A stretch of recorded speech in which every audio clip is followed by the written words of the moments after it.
Geordie Journos outside, very much outside the Newcastle United training ground for the last time this season, as we've been speaking to Eddie Howe.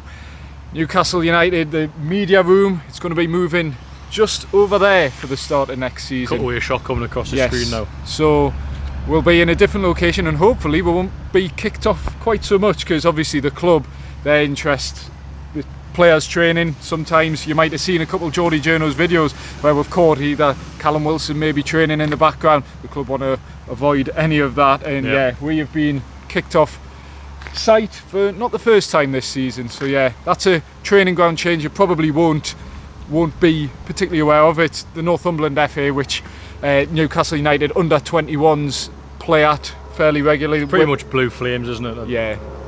Next to it. Not treat like royalty, the press, no. but we'll move on. And what did you make of the final press conference from Eddie Howe this season, Jordan? It was the fact we're moving. Well, I'll start. I hope they open them gates for Eddie Howe next season, because the gates that are in front of us here are shut. So Eddie Howe, to get to that room, unless they build an underpass, we'll have to walk Eddie out. Howe's secret tunnel. We'll have to walk out to the training ground here, through the gates into that building. So kids' holidays and stuff. Eddie Howe might be getting mobbed as he. He'll be later than usual. Yes, which he was late today. He was, and then we were cut short in our press conference. Yeah, there was. We asked the limit of questions, although I did ask 3. Bit naughty. I know, yeah. That's not good, is it? No. But it's. I need some content though. You do. After Australia this week, which is a talking point in itself, because I think Eddie Howe again isn't very pleased about that. Then what we're going to do? We're going to talk about from a mental write about. From a mental point of view, though, like the players knowing they're going into that Brentford game. Newcastle are setting off to Australia straight after Brentford. We're starting this video quite all over the place, really, but it's the last one of the season. Newcastle going into that Brentford game, knowing in the back of their minds at least, straight afterwards they've got a however many hour flight straight to Australia to then play 2 more games. We were saying just mentally preparing for a cup final, as Eddie Howe put it, which I don't like. It's a cliched term, and whenever a manager describes a normal game as a cup final, do they ever tend to win it? No. Newcastle's record in cup finals is not great. As pointed out by Eddie Howe. Yes. So he'd called the Brentford game a cup final, so I lost the last one. And they lost the one before that as well, both against Manchester United. Yeah, he's referring to that midweek game against Manchester United as a cup final, where Newcastle, I don't think they played that bad, but ultimately didn't do enough. And that's been the story of the season. Fine margins, which I think Eddie Howe acknowledged that it has been a season of fine margins, and you just got to hope that they do the business at Brentford on Sunday. They're just a totally different team from home and away. At home, the quality, high intensity, everything you associate with Newcastle last season in many ways. Haven't lost that on home turf, albeit they've had a couple of bad results. Away from home, don't know what's happened. Really, it's just been, what was it, 5 wins on the road this season in the Premier League? Eddie Howe's probably sick of being asked that question. What does he put it down to? Well, I think he puts it down. I think he's pointing out the defensive issues that they've had. Shipped lots of goals on the road this season. Even in midweek, they missed lots of chances as well. I think in terms of a whole mentality thing, going on the road without big players, etc. But it's something they need to address next season, because they were so good last season at home and away, keeping clean sheets on the road, just an overall solid defence. But this season they've lost that. So last game of the season now, the pressure really is on an away game where they haven't performed very well, to go and see out the job and finish 7th, maybe even 6th, depending on Chelsea's results. So it is a cup final. It's a massive game, and it's also a big task as well, because look, I think a lot of people are probably a victim of it in sort of midweek, going into the Manchester United game thinking, it's probably a walkover this, because this is the worst Manchester United team I've ever seen. On Sunday, you'll probably go to Brentford thinking, well, they've got nothing to play for, so Newcastle should win this. It never works like that. They need to banish some demons, banish some away day blues this season if they are to finish in the top 7. And it's certainly not going to be a walkover. So yeah, I'm rambling here, Dom. No, I think the mentality point of view is an argument that has quite a lot of credence this season. I think I was looking back. You point to maybe one game where Newcastle absolutely were backs against the walls and they had to turn it around was West Ham, and they did that. Yeah. But when you look back, how many times has this Newcastle team this season, when they absolutely must win the game or must get a result, Wednesday night being one of them, Chelsea in the Carabao Cup, AC Milan in the Champions League, when have they actually turned up? I'll wait for this to pass. And got the job done. And I think there's an argument to be made that mentality-wise, they have been weak at times this season, and that would be my concern going into the final day, where they should Don't have play well under pressure, does it? Yeah, they should have enough quality. This is not good, by the way. We might have to we're gonna restart somewhere else. Great, right. See you in a minute. So yeah, we've moved yet again. We're in the bushes, yeah. You can just through the gap here. That is the training ground, but yeah. So we're still on site, I'll welcome the change, to be honest, so we're not kicked off site as much. But what I was saying, Newcastle's mentality can rightly be called into question this season, when it has been, you must win this game, you must get this result. Yeah. They haven't quite delivered, or haven't delivered at all. They've had some great results this season where they've kept them in the hunt and kept their hopes of the season alive, and got some good results on the back of that. But absolutely must-win games, if you like, where you could argue, is any game an absolute must-win unless it's in a cup competition. They have lacked that killer instinct, that cutting edge. And Eddie Howe said that's actually not for the first time this season. That's down to personnel, and name-check Joe Linton in particular. Missing him, he's a player who has that warrior-like presence in the team, who can grab games and really help Newcastle through them. But I think you also said on Warriors as well, he said you need to be careful. You can't have 11 Warriors if they've got no quality. Yeah. So it's about finding a balance, and I do think that probably does come down to personnel and why this summer is so important.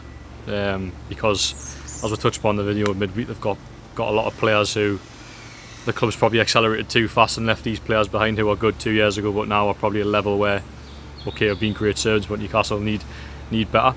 But on the flip side of that as well, I do think, particularly looking at the away record, there's been a lot of players that haven't turned up away from home.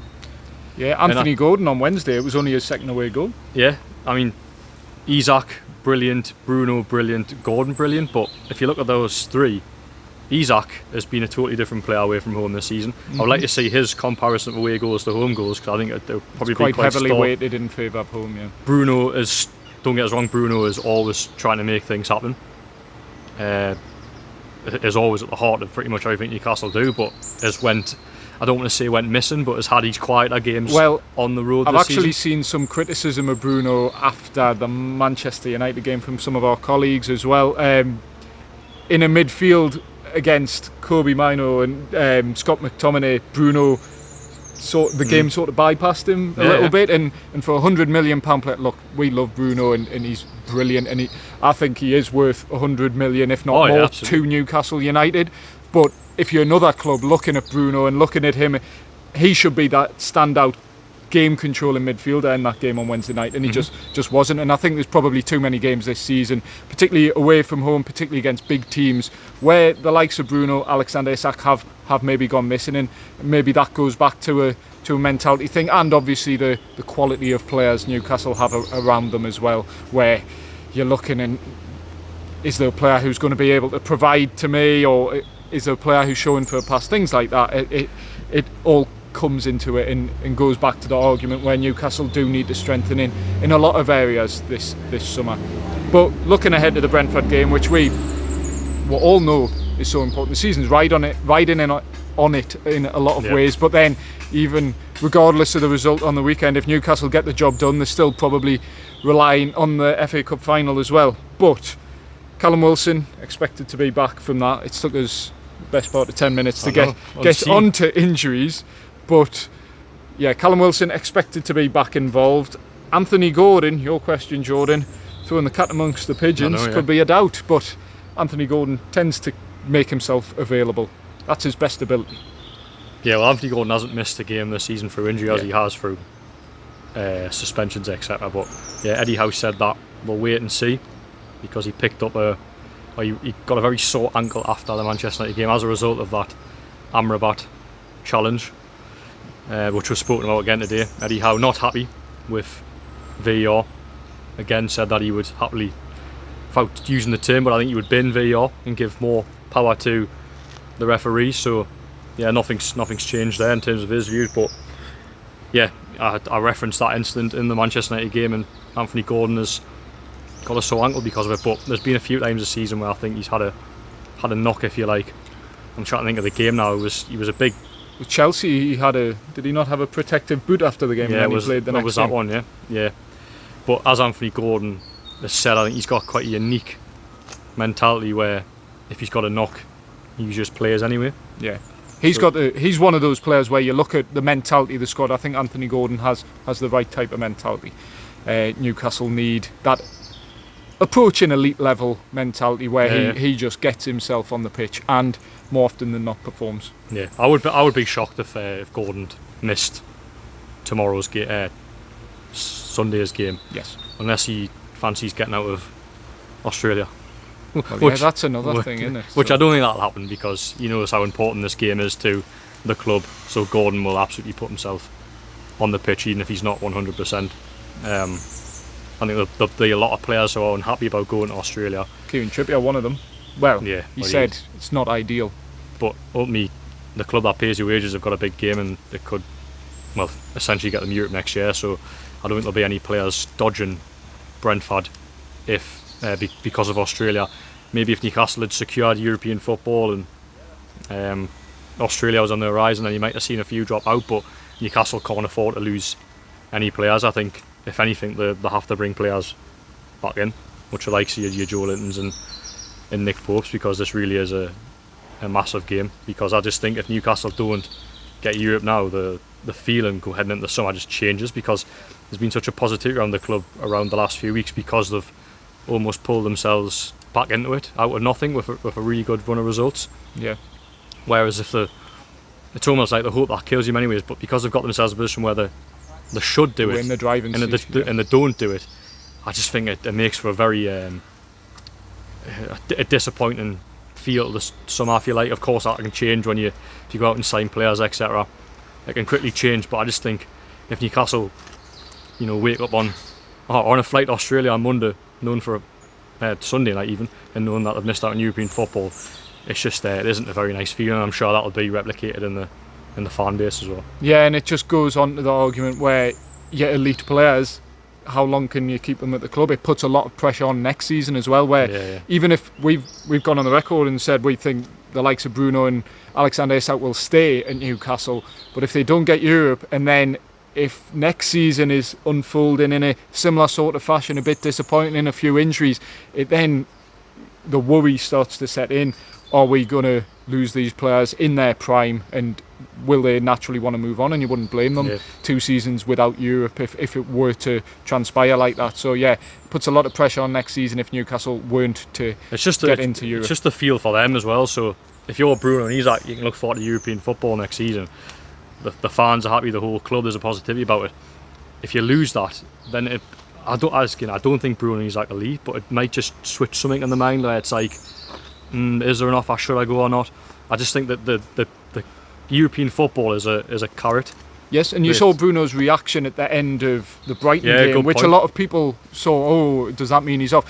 We all thought that it was more he's just a winner, and saw that as a massive blow to Newcastle's European hopes, where a win would have put Newcastle firmly in the driver's seat heading into the final 2 games. And I think that Brighton game possibly had a knock-on impact in terms of the Man U game, where Newcastle just haven't quite done enough, and the hope now is they can do enough at Brentford, where they should be able to, on paper, with Callum Wilson, Alexander Isak back involved potentially anyway. And I put a question to Eddie Howe, where Callum Wilson and Alexander Isak combined in that second half against Brentford last season to pretty much win Newcastle an important game. And yeah, Eddie Howe said hopefully that's something he can call upon, but obviously he hasn't made any decisions in regard to the starting 11. But in terms of the starting 11, you touched on Joe Linton, Nick Pope, we spoke about it almost every video. Do they have to start for you on Sunday? Yeah, absolutely. I think Joe Linton now, don't get us wrong, I don't think he's going to be 100% match sharpness, but he got 20 minutes against, or 15 minutes against Burnley. I think about the same against Brighton. He got half an hour against Manchester United. He has quickly built himself up to get that match sharpness. So for me, I think he's got enough minutes under his belt now to start. I think he has to. I thought he did alright when he came on at Old Trafford. Had a header saved. I think he had another header that just went over. Had a shot. So he was lively in that game. So for me, I think he's done enough to get back into the team. Probably ahead of Elliot Anderson, although there'll be many people that think Sean Longstaff's the one that should drop out. Not for me. I think Elliot Anderson, for as much as, again, we're all big fans of Elliot Anderson, but for all the hard work that he's shown, I don't think he's quite shown it in the final third. There was a few instances in the Manchester United game where he's shown that hard work to win the ball, and that final ball's just been lacking. I think Joe Linton gives you that aggression, everything that Newcastle had last season, just that aggression, the nastiness, etc.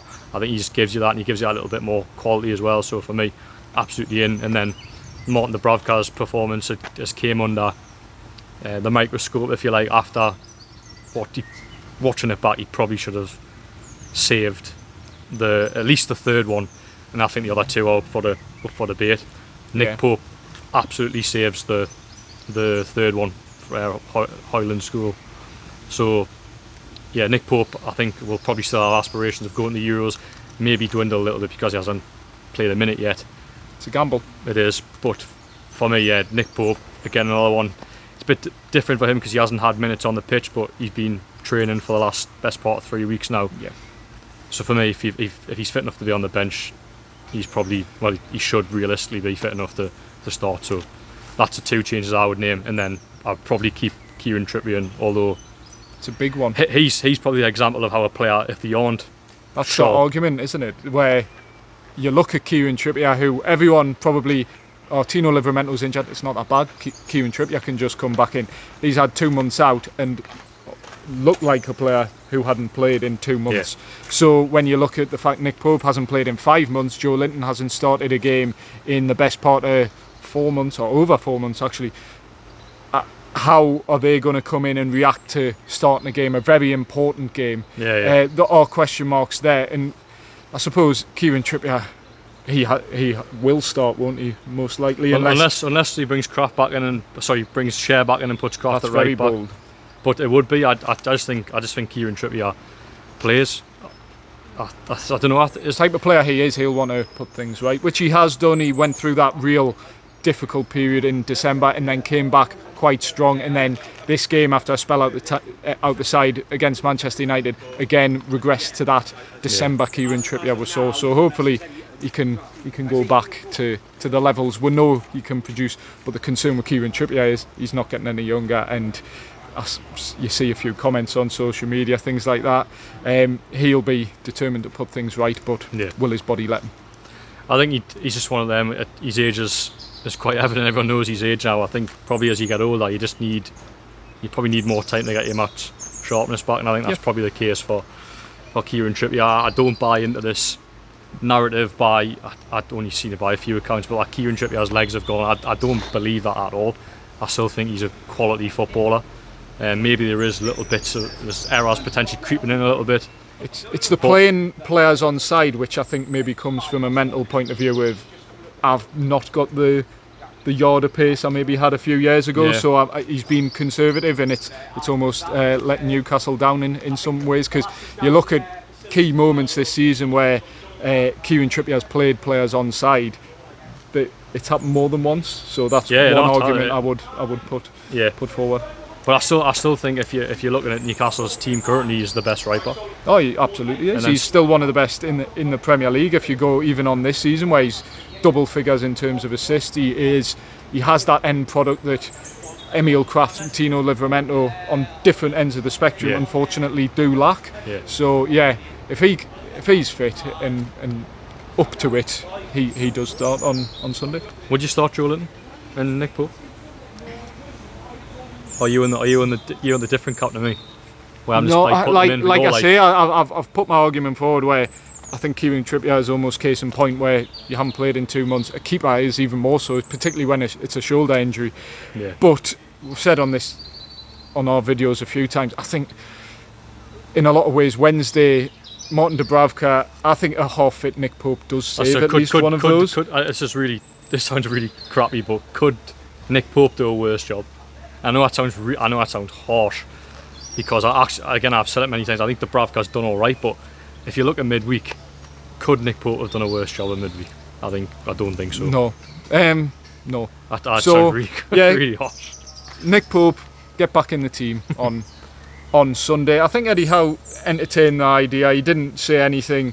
Yeah, I think he entertained it more today than he did in midweek. Yes, he didn't mention Martin Dubravka, which I think is telling, whereas previously when he's been asked about Nick Pope, he has mentioned Martin Dubravka. So that's our sort of takeaway from it, that the fact he didn't mention Martin Dubravka is maybe a sign that Nick Pope's under more serious consideration than he was previously. And then the fact he name-checked Joe Linton has been a big miss from the side, a mentality monster, if you like, and someone who has that aggression, that game-winning quality, that attitude Newcastle have lacked at times. Would suggest I would have him back in the team as well. I think you're right, Elliot Anderson, just because of that left side, and then there's obviously Anthony Gordon, who we expect to start, but if he doesn't, then he would come in as well on that left side maybe, or does Harvey Barnes come in? Yeah.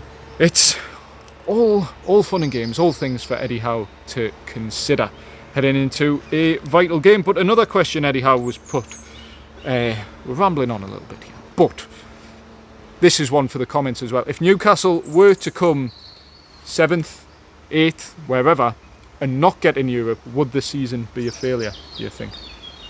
Because if you were told 7th at the start of the season, you go, that's likely going to be Europe. But it still could not be. Yeah, I think the result of the FA Cup final potentially makes Newcastle's season a failure, or it's almost out of their hands. Well, it is for the final week of the season.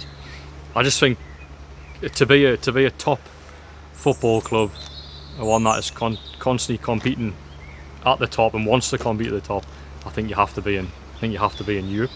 I think it's absolutely key that Newcastle get in Europe. For mentioned there about the feeling of the club. I think in many ways I'd probably say an argument to say, well, if Newcastle are in Europe next year, it could let them sort of rebuild the levels that they're sure to get in the Champions League. Yeah. Because of the way Eddie Howe plays, the high intensity, where that week break is massive.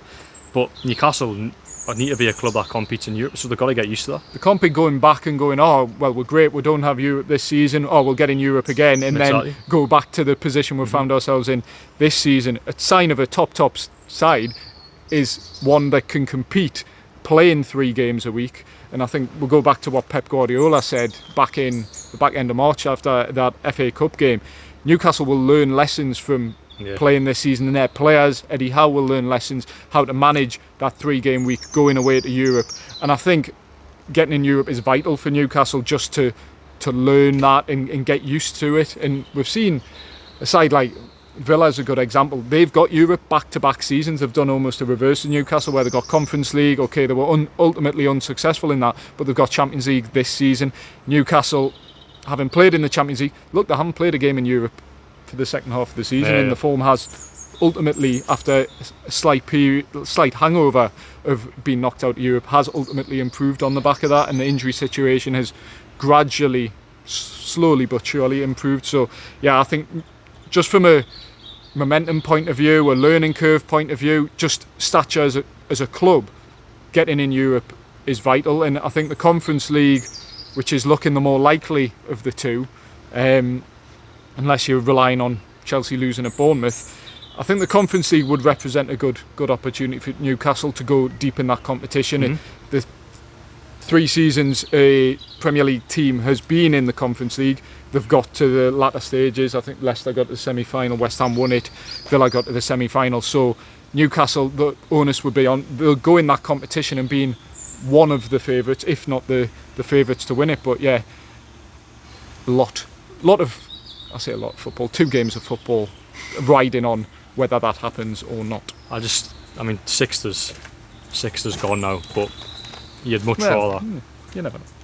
Well, I don't. It's wishful thinking. I wonder if Eddie Howe's been on the phone to a couple of people at Bournemouth this week. How I help out? Come on.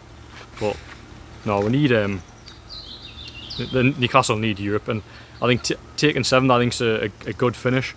As I say, that FA Cup final for me is massive, because can you imagine the I wouldn't say it was euphoria of a top 7 finish, but you get that top 7 finish, you think you're there, and then a week later, you're sitting down watching the FA Cup final with a couple of cans. Man U sneak a jammy 1-0 win or something. Which would be devastating in many ways, wouldn't it, for a lot of people. But yeah, get Europe.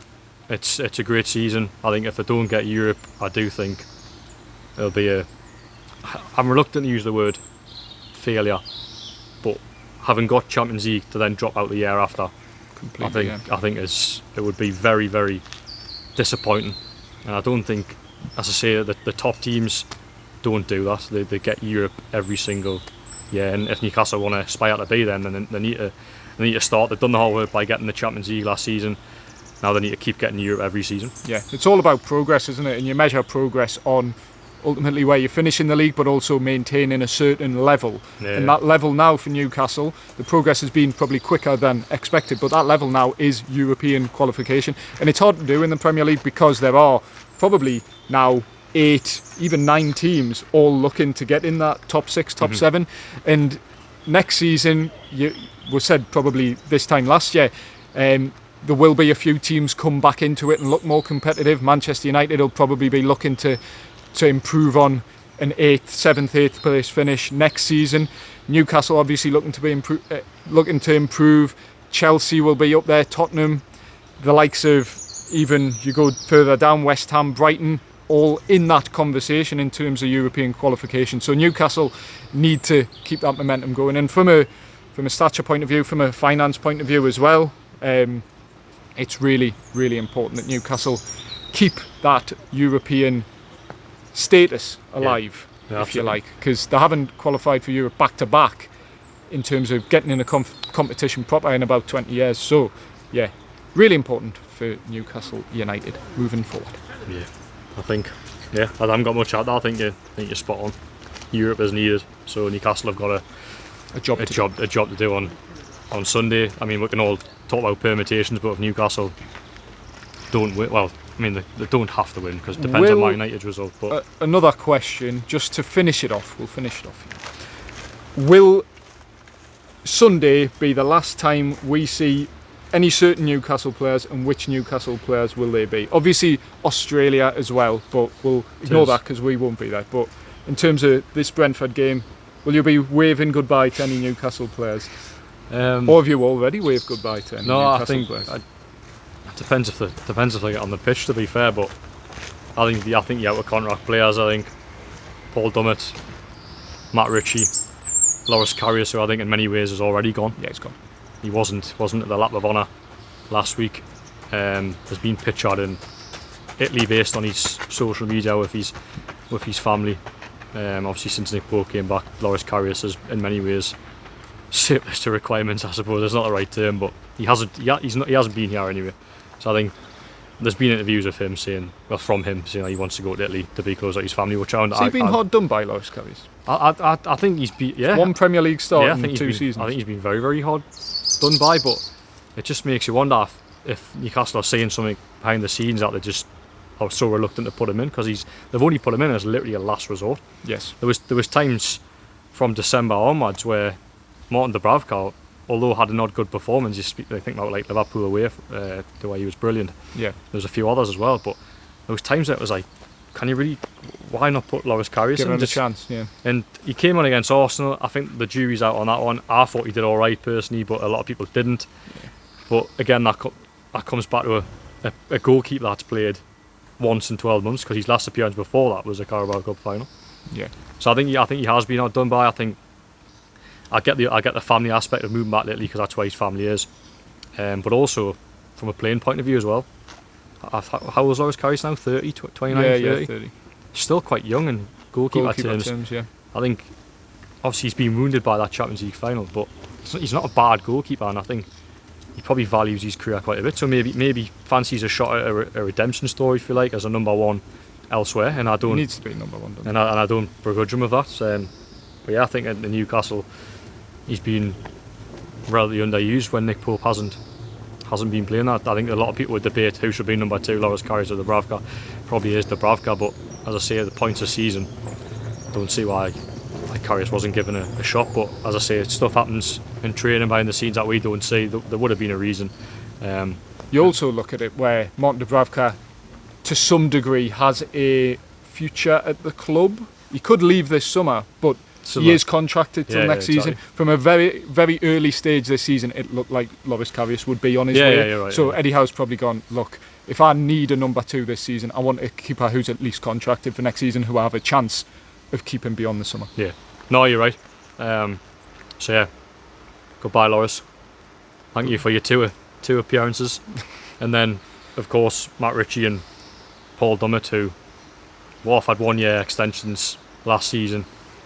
I doubt that'll be the case this time around. I could be wrong. I don't say that with any definite knowledge, but I just think, reading in between the lines from stuff you hear, etc., I do think that there'll be 2 players that go, and that we've spoke about on here before, great servants. But I just think the club's probably accelerated quite far in the last 2 years, and also them 2 players as well aren't getting any younger.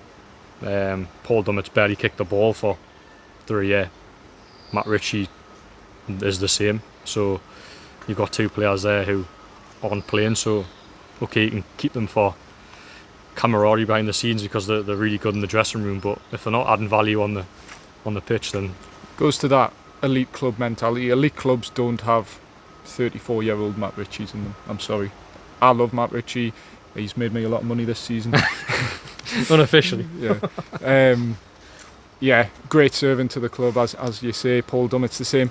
But elite football clubs, as Newcastle aspire to be, European football clubs, top half Premier League football clubs actually don't have Matt Ritchie's. The only example I think is Scott Carson at Man City, but that's just it's for the third choice goalkeepers. And third choice goalkeeper next season will be Mark Gillespie, who has unconfirmed has triggered a 1-year extension in his contract. But that makes sense because third choice goalkeeper, that's what it'll be. That's what you get outside the training ground. That's why I'll have to bleep that. I could see when he was coming up there. You were talking, I was watching him. I knew he was going to say something. But I probably would have cut this part. So basically, for background, just had a cyclist walk past. Bike past. Cycle. Walked past. He walked past with his bike. He was walking his bike. He cycled past and he said something really derogatory about my mum. So reading that what you want. No, it's not nice. Anyway, we don't know him. Who was he talking to? He could have been talking about my mum. It could have been not. I'll chin him. It was someone's mum. Oh well. Right, I think that was it. Yes. Bye Loris Karius. Bye Paul Dummett. Bye Matt Ritchie. Well, he could be driving the team bus next year. Might be flying the plane to Australia. Yeah, possibly. Was there anyone else? No. So yeah, we'll wrap it up there. We're heading down tomorrow, early train Saturday, to Brentford. We'll be joined by Liam Kennedy, and we'll be speaking about, hopefully, Newcastle having 1 foot in Europe, because that's probably all it's going to be. Yeah, 1 foot. Come on, man. Hopefully. So, yeah, and then we'll all be City for the cup final. City. Yeah. Which, I mean, wish we weren't, but it is what it is. It's the reality of football, where you're relying on other teams now. Just to wrap things up, a final word from our sponsors. Take it away, Jordan. Yes, all Geordie Journos videos are sponsored by Four Rivers Financial Planning, providing holistic financial planning on pensions and investments. So please do check them out. They've been great sponsors so far. Really delighted to have them on board. And if you're interested in sponsoring the Geordie Journos, then please get in touch. Get Liam Kennedy to Japan. Sponsor the Geordie Journos. No. So yeah, we'll be back at Brentford on Sunday with Liam Kennedy. And yeah, if you like what we do, please remember to like, comment, share, subscribe, ring the bell for all your latest Geordie Journos content. Thank you for watching this video.